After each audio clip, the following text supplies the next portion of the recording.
नमस्कार. कोकणचं वैभव असलेल्या सागर डिजिटलच्या बातमीपत्रात आपल्या सर्वांचं स्वागत. पाहूया आजच्या ठळक घडामोडी.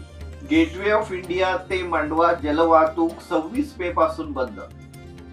अवकाळी पावसामुळे कोकणातील शेतकऱ्यांना मोठा फटका.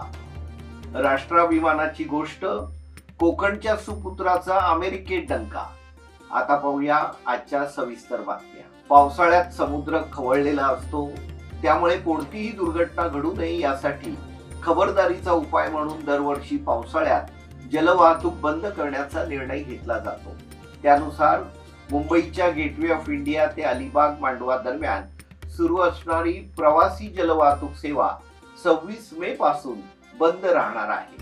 मुंबईतील गेटवे ऑफ इंडिया ते मांडवा दरम्यान PNP, मालदार, अजंटा खासगी ऑपरेटर्स मार्फत जलवाहतूक सेवा पुरवली जाते. या जलमार्गावरून दररोज हजारो प्रवासी प्रवास करतात. तर यावर्षी 26 मे पासून या मार्गावरील सर्व बोट सेवा बंद करण्याचे निर्देश मेरीटाईम बोर्डाने दिले आहेत. रत्नागिरी जिल्ह्यातल्या खेडमध्ये 16 मे रोजी झालेल्या अवकाळी वादळी पावसाचा तडाखा शेतकऱ्यांना बसला आहे. या वादळी पावसामुळे आंबा बागायतदारांसह खेड तालुक्यातील वेरळ येथील केळीच्या आणि पपईच्या बागांना देखील मोठा फटका बसला आहे. शेतकरी सदानंद कदम यांच्या 25 एकरपेक्षा अधिक क्षेत्रात असणाऱ्या पपई आणि केळीची बाग अवकाळी पावसामुळे जमीनदोस्त झाली आहे. हजारो पपईची आणि केळीची झाडं मोडून अक्षरशः चिखलात पडली आहे. त्यामुळे लाखो रुपयांचं नुकसान झालं आहे. दापोली तालुक्यातील केळशी गावचा सुपुत्र मयुरेश जयंत सुर्वे याने अमेरिकेतील NJIT युनिव्हर्सिटीच्या संपूर्ण कॉलेजमध्ये प्रथम क्रमांक पटकावला आहे.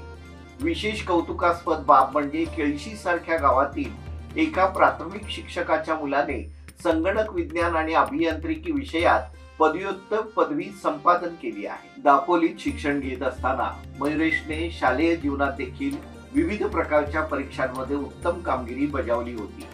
मुंबईत इंजिनिअरिंगचे शिक्षण घेत असतेवेळी देखील त्याने कॉलेजच्या विविध स्पर्धेत राज्य आणि देश पातळीवर प्रतिनिधित्व केलं होतं. ठाणे लोकसभा मतदारसंघातील महाविकास आघाडीचे उमेदवार राजन विचारे यांच्या प्रचारार्थ ठाण्यात आयोजित केलेल्या जाहीर सभेत उद्धव ठाकरे यांनी पंतप्रधान मोदी, अमित शहा, मुख्यमंत्री एकनाथ शिंदे आणि उपमुख्यमंत्री फडणवीस यांचा खरपूस समाचार घेतला. मोदी सरकारने अचानकपणे चलनी नोटा बंद करून नोटांचं डिमॉनेस्ट्रेशन केलं. त्याचप्रमाणे 4 जूनला जनता डिमोदिनेशन करेल असा विश्वास उद्धव ठाकरे यांनी व्यक्त केला आहे.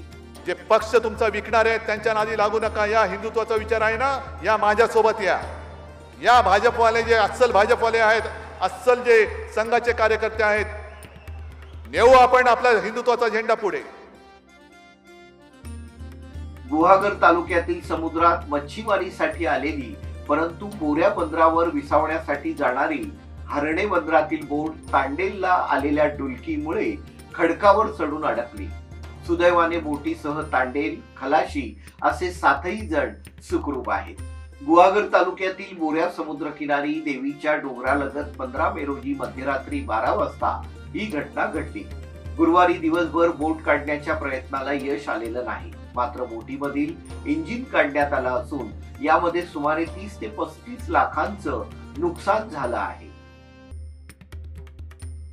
5व्या टप्प्यातील लोकसभा निवडणुकीची मतदान प्रक्रिया येत्या 20 मे रोजी ठाण्यात पार पडणार आहे. तत्पूर्वी राष्ट्रवादी शरदचंद्र पवार पक्षाच्या पदाधिकाऱ्यांना प्रतिबंधात्मक कारवाई म्हणून नोटीस बजावण्यात आली असून त्यांना 15 ते 19 मे या कालावधीत विभागातून बाहेर राहण्याचे आदेश पोलिसांनी दिले आहेत. या घटनेनंतर राष्ट्रवादी शरद पवार गटाचे नेते जितेंद्र आव्हाड यांनी या नोटिशीला विरोध केला आहे. त्या संदर्भात आव्हाडांनी ठाण्यात पत्रकार परिषद बोलवून पोलिसांवर आरोप केले. पोलिसांनी आवर्ते घ्यावे, अन्यथा ज्या क्षेत्रामध्ये पदाधिकाऱ्यांना नोटिसा बजावल्या जात आहेत ते क्षेत्र बंद करू असा इशारा आव्हाडांनी दिला आहे. सत्ताधारी पक्षातील अनेकांवर गुन्हे दाखल आहेत, परंतु त्यांना नोटिसा बजावल्या जात नाहीत. मात्र दुसरीकडे ज्या व्यक्तीवर एकही गुन्हा दाखल नाही अशा व्यक्तीवर नोटीस बजावणं चुकीचं असल्याचंही ते म्हणाले. तसेच सर्व जागा तुम्ही जिंकणार आहात तर मग कशाला हवा रोड शो असा सवालही त्यांनी यावेळी केला. बाहेर काढू शकतो असा माणूस आहे म्हणून तुम्ही त्याला सांगाल की मतदानाच्या दिवशी आणि मतदानाच्या आधी 4 दिवस थांबूच नको. ही पोलिसांची वागणूकच चुकीची आहे. इतकंही राजकीय गुलाम पोलिसांनी होऊ नये. या होत्या सागर डिजिटलच्या बातम्या. या बातम्यांसंदर्भात आपल्या सूचना आणि प्रतिक्रियांचं आम्ही नक्कीच स्वागत करू. पुन्हा लवकरच भेटू नव्या बातम्यांसह. तोपर्यंत नमस्कार. सागर डिजिटलच्या YouTube चॅनेलला लाईक करा, शेअर करा, सबस्क्राईब करा आणि अशाच ताज्या घडामोडी नियमित पाहण्यासाठी बेल आयकॉनला प्रेस करा.